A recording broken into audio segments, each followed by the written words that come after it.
The full story of Dennis the Menace from start to finish. Remember the days when cartoons weren't afraid to push boundaries? Dennis the Menace and Gnasher were the undisputed kings of mischief, turning every day into a hilarious adventure. But there's a reason these two troublemakers resonated with so many of us. So how about a nostalgic trip down memory lane? In this video, we will go into the story of Dennis and Gnasher, from their comic book origins to their animated adventures. Stick around and see how this comic book hellion became the beloved animated character we know today. So it was a time when the world of animation was a bit less flashy, and our TV screens were graced by the shenanigans of a spiky-haired troublemaker and his trusty sidekick, a pooch with more mischief than a gang of raccoons. Yes, the 90s. Dennis the Menace, not the American one mind you. We're talking about the British maestro, accompanied by his four-legged partner in crime, Gnasher. Now let's take a stroll down memory lane. Dennis and Gnasher burst onto the animated scene in 1996, leaving chaos and laughter in their wake until 1998.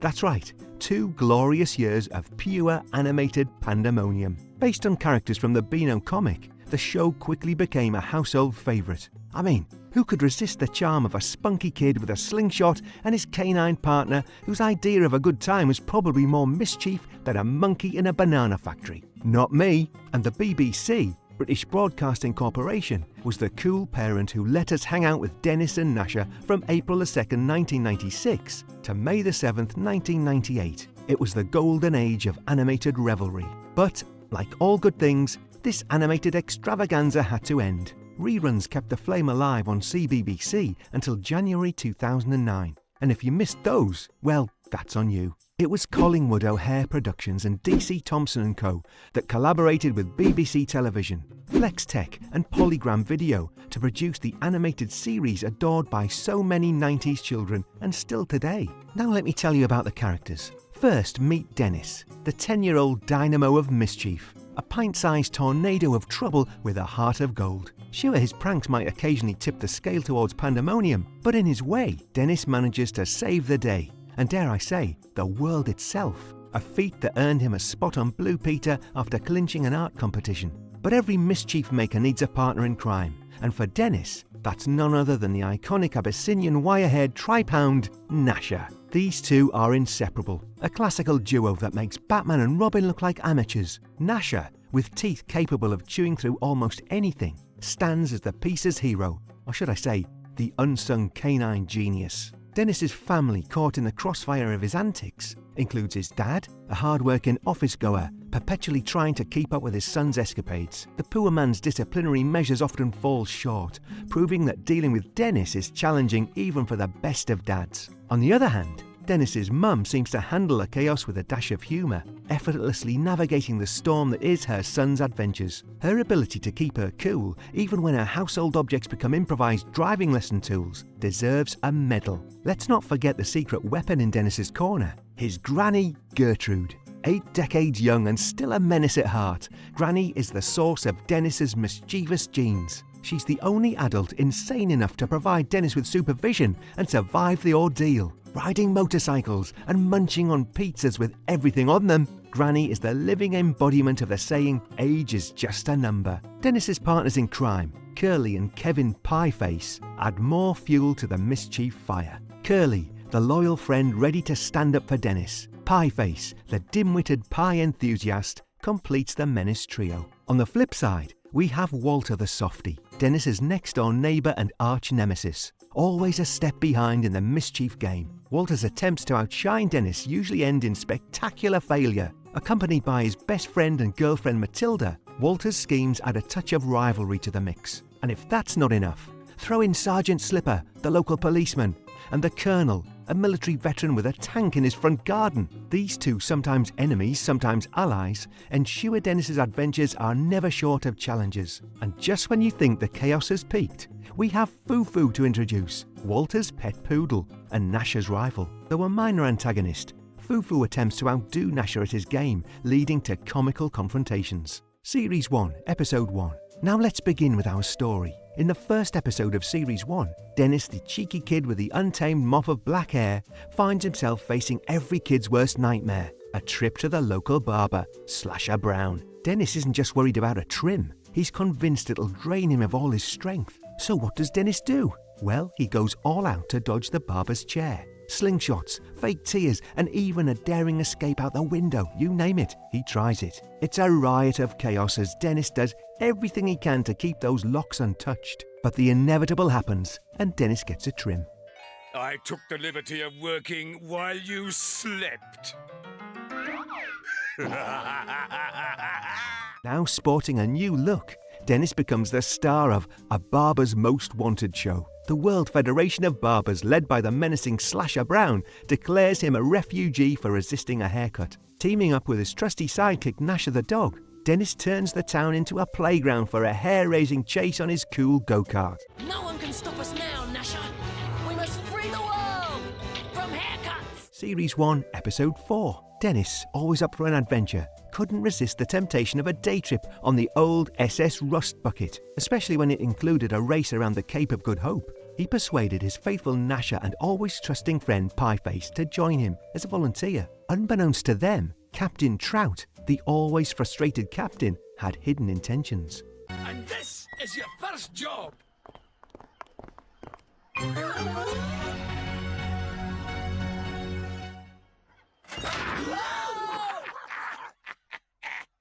Their spontaneous cleaning session took a wild turn when Dennis led an eruption of misplaced mops and spilled buckets. The ship's chaotic competition with the Time and other better-equipped boats was disrupted when Dopey Mick, the most comical whale ever to grace the seven seas, surfaced from the deep. With a simple mistake, Dopey Mick thought the SS Rust Bucket was a chew toy and ended up swallowing it whole, along with Dennis, Gnasher, Pieface, and a disgruntled Captain Trout still on board. Stuck inside the whale's enormous belly, Dennis went from being scared to coming up with a plan. They tried to get Dopey Mick's attention with a rusty wrench, a half-eaten sandwich, and Gnasher's impressive digging skills. Their endeavours resulted in a comical blend of achievement and a complete mishap. Pieface's musical endeavours with homemade instruments produced an explosion of noises. Even though Gnasher dug hard, all he could do was move a big wad of seaweed, which scared Dopey Mick for a moment, but only added to the smelly pile of obstacles. Captain Trout displayed an unexpected level of resourcefulness. He crafted a signal mirror using Dennis's wrench and a discarded life preserver. After several close calls and quick fixes, they successfully signaled for help and were noticed by a nearby fishing boat. The flashing lights scared Dopey Mick, and he let out a huge belch that sent the SS Rust Bucket hurtling out of his blowhole and into the ready arms of the fishing crew. The rescue of Dennis, Gnasher, Pieface, and a surprisingly thankful Captain Trout did not end with a victory lap around the Cape of Good Hope. Series 1, Episode 7. In the 7th episode of Series 1, Gnasher gets stuck in bed with a toothache. The poor guy's feeling down, and you know how it is when your best buddy isn't his usual chipper self. That's when Dennis decides it's time to turn things around. Dennis thinks, why not make our own bedtime story? Something special and different. With a burst of creativity, he starts weaving a tale. Not your regular story, but a mix of magic and adventure. In their imaginative journey, Dennis and Gnasher went beyond Beano Town, entering a magical land full of surprises. Well, here we are. Along the way, they met friends and enemies, each playing roles they never did before. Curly and Pieface, Dennis's usual partners in mischief, turned into magical helpers, adding fun to the story. Walter, the softie, became a stumbling wizard trying to stop our daring duo. Come out! Come out! Wherever you be! 'Cause I'm going to have you for my tea! Walter's friend Matilda even becomes a guide with unexpected magical powers. Sergeant Slipper and the Colonel, the town's usual order keepers, transformed into mystical protectors, giving their twist to the Menace tale. The wise old lady granny even made a cameo, showing a mischievous side from her younger days. There were puzzles, laughter, and a bit of chaos in their extraordinary adventure. As the story ended, Dennis and Gnasher returned to Gnasher's room. Surprisingly, Gnasher's toothache had vanished, replaced by happy barks. Series 1, Episode 9. In Episode 9, Dad got sick and couldn't go to work, so Dennis chose to be a detective and find out what his dad did at work. Gnasher is Dennis's loyal dog, and he set out on an exciting journey with a fake sick note. Luckily, they ended up at the secret agency next door because of a mix-up. What a funny turn of events! They were confused for Derek Cool, a master of disguise secret agent, who pretended to be a 10-year-old kid with his smart dog. Brilliant, quite brilliant. Who would have thought you could disguise yourself not only as a small boy, but as a small dog at the same time? Right away, Dennis and Gnasher were zipping off in a space pod on a mission to stop Wilhelmina Slopbucket's evil plans. This strange dinner lady was set on making everyone always act like they were 10 years old unless they ate her disgusting food. Their trip through space was full of obstacles and times when they had to think quickly. To save the world from a strange cooking disaster, Dennis and Gnasher used their menace spirit to find their way through space and outsmart the strange Wilhelmina. Series 1, Episode 11. After a disorganised morning, with the help of his mischievous companion Granny, Dennis found what appeared to be his father's journal, which he used to evade his father's impending anger. He had no idea that his father's diary would reveal an unsavoury side that contradicted his father's image as a model citizen. Digging more into the journal entries, Dennis found a younger version of his father partaking in shenanigans that matched his naughty pursuits. As a result of what had previously been unspoken history, Dennis's dad became an unintentional celebrity. A film director eager to adapt Dennis's adventures into a hit movie surprised him when Hollywood knocked on his door. His stunts, which had gotten him in trouble before, were now the stuff of movie history, and the once threatened Menace couldn't believe it. Tomorrow? You're right. Why hang around? Make it today! As fate would have it, Dennis discovered that there is often very little difference between being a menace and a hero. His wild antics, formerly considered a nuisance, were suddenly met with laughter and praise. A surprising bond formed between the father and son after the revelation, as they laughed at the ageless skill of being a threat. Series 1, Episode 12 and 13. When the Colonel planned a weekend trip into the woods, Dennis and Gnasher couldn't resist the chance to join in on the fun.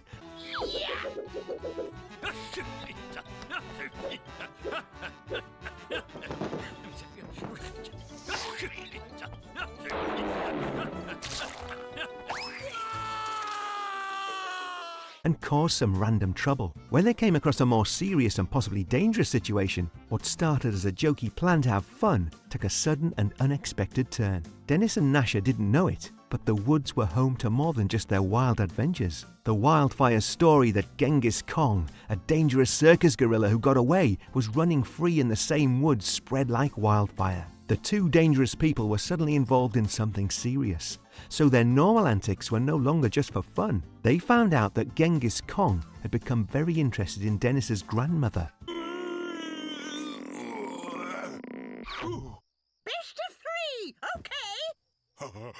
Which made things even worse. At first, it looked like a funny weekend trip, but it turned into a thrilling adventure with many surprising turns, all set in the middle of a wild woods trip. Another time things went wrong. The two met Sir Fitzpatrick Flush, an oddball millionaire who threw a wrench in their plans. With £1 million check as a reward, Sir Flush dared the people of Beanotown to go a whole week without watching TV. I am offering £1 million, yes, to Beanotown, if they can give up television for one whole week. Dennis and his friends had big plans to watch a lot of their favourite show, Nick Kelly, over a week. This got in the way of those plans. Dennis was determined to watch his favourite TV show, but the strange millionaire's dare made things more difficult. Series 2, Episode 1. In the first episode of Season 2, Dennis finds himself at the mercy of Walter's antics, leading to a mission for revenge. Instead of resorting to more tag chaos, Dennis decides to show his skills in a Blue Peter painting contest. Guess who his secret weapon is?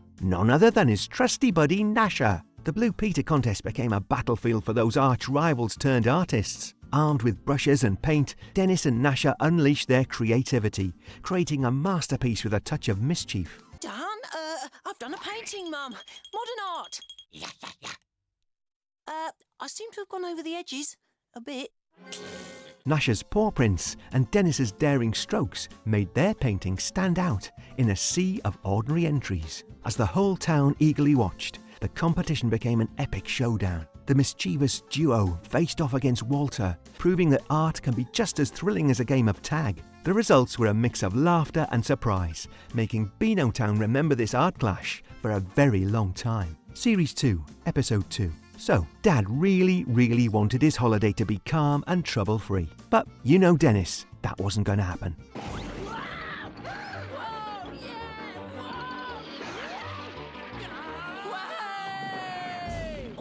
First off, there was this grumpy owner of the guest house who didn't like animals. Now, imagine how that went down with Gnasher around. It was like a comedy show with Dennis, Gnasher, and the anti-animal owner. Quick, Gnasher! And then, back home, there was this whole drama about a suspected burglary. Even when Dennis is away, chaos seems to follow him. Poor Dad, right? So, Dad's holiday dream? Let's just say it turned into a Menace-style adventure. Despite all his serious planning, Dennis and his mischief had other plans. Series 2, Episode 3. In Episode 3 of Series 2, Dennis meets Walter in a racing car competition. The Colonel, baffled and maybe a bit jealous, decides to uncover the secrets behind Dennis's engine-free wonder on wheels. Meanwhile, Mum is getting ready for a driving test. And who's her unlikely driving instructor? None other than Dad. It involves a runaway dodgem car and Gnasher's beloved squeaky bone. You can imagine the chaos. The Colonel is on a mission of curiosity. Yes, gentlemen. Dennis has invented a car that actually runs on water. Mum is navigating through Dad's unique driving lessons, and a dodgem car is making unexpected moves. As for Gnasher, well, he's just thrilled that his squeaky bone is part of the action. In typical Menace family fashion, a simple racing victory turns into a full-blown comedy. Engines or no engines, the Menacers know how to rev up the mischief and make every situation an adventure. Because when you're Dennis the Menace, even a casual race becomes a wild ride. Series 2, Episode 5. It was Episode 5, and guess what? Dennis had plans to stir up chaos at the school parents' evening. It's a classic Dennis move, right? But his parents throw a curveball by getting the Colonel to babysit. Colonel reporting for babysitting duties, sir.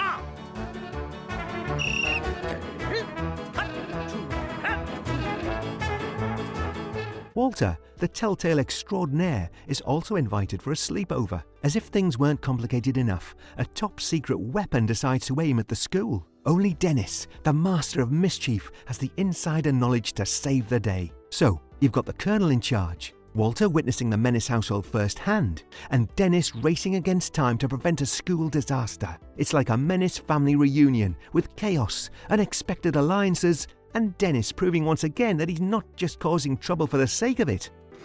Now! Going down! Sometimes he's the unsung hero. Series 2, Episode 8. Beano Town is excited when a flashy mega mall rolled into town, promising Beano Towners the shopping experience of a lifetime. But when Dennis and Gnasher heard shops closing left and right, they got a whiff that something wasn't quite right. There's something strange going on at that mall, Gnasher. And we're going to find out what. The grand opening of the mega mall didn't unfold as expected. Instead of boosting the local economy, it put everyone under a spell of bizarre behaviour. People acted like shopping robots. Curly, I love this thing.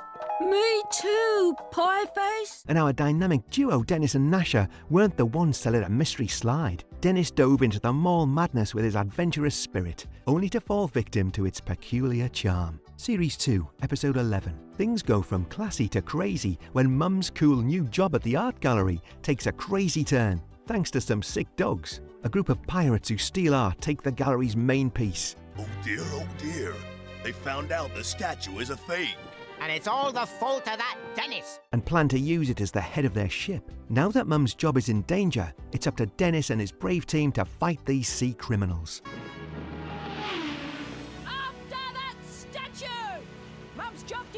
With lots of trouble on board and a brave captain like Dennis in charge, the crew set sail for an exciting journey. The pirates may not have known how dangerous a threat was, and they're about to learn that stealing art isn't as easy as it sounds. The thieves at sea and Dennis and his crew get into a fight of wits and tricks. Series 2, Episode 12. Dennis got into a cold fight with Walter in his quest to be the best school prefect. He was determined to end his long history of being late, so he planned to get to school early. The only problem? Due to a huge snowstorm, everyone else had the day off. If the weatherman can't get to work, then how am I going to get to school? And on time? Gnasher, I need your help. Dennis didn't allow the frozen ground to stop him from starting on an adventure through the snow, attempting to reach school before Walter. Their fight in the snow took a strange turn when a fuzzy giant appeared and followed them through the winter wonderland.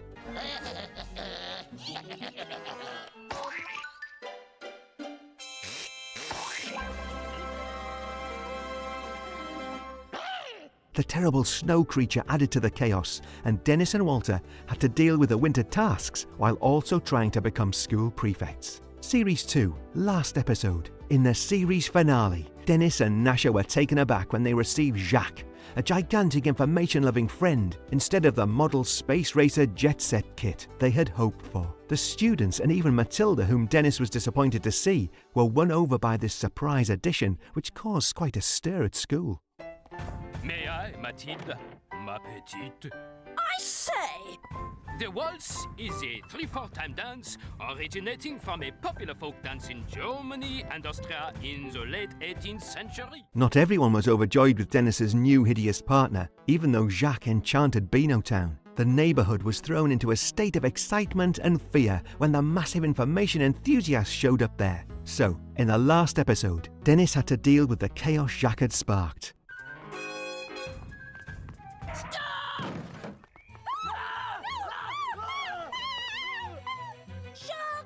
Jacques, mon amour! I am here to protect you! Where are you? While trying to maintain his unexpected friend's rising profile and overcome the opposition of some Beano Towners. So, that was all about Dennis the Menace's story. Now let us know if you find it exciting. Don't forget to check out the channel for more interesting stories.